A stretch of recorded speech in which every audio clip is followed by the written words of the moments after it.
Presiden Prabowo Subianto bertekad dan memiliki komitmen melawan korupsi di Indonesia. Namun tekad itu justru ditertawakan. Prabowo pun mengaku berbagai pihak yang meremehkan soal pemberantasan korupsi di tanah air karena sudah terlalu banyak. Dikutip dari Kompas.com, hal itu dikatakan Prabowo di kota Denpasar pada Minggu 3 November. Cerita itu disampaikan Prabowo dalam pengarahannya bagi calon kepala wakil kepala daerah Sebali dari Koalisi Indonesia Maju atau KIM di Denpasar. Prabowo bercerita bahwa ia kerap ditertawakan lantaran tekad pemberantasan korupsi. Bahkan sang presiden menyebut upaya pemberantasan korupsi sering dianggap lelucon. Banyak pihak yang mengatakan bahwa korupsi tidak bisa diperantas lantaran terlalu parah di Indonesia.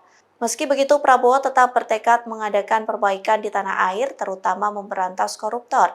Ia menggarisbawahi sikap menyerah pada korupsi harus dilawan. Prabowo juga mengingatkan calon pemimpin agar selalu memahami kebutuhan rakyat yang kian terhubung informasi. Selain itu, mantan Menteri Pertahanan ini juga menekankan pentingnya memimpin dengan hati yang bersih, komitmen yang kuat, dan integritas.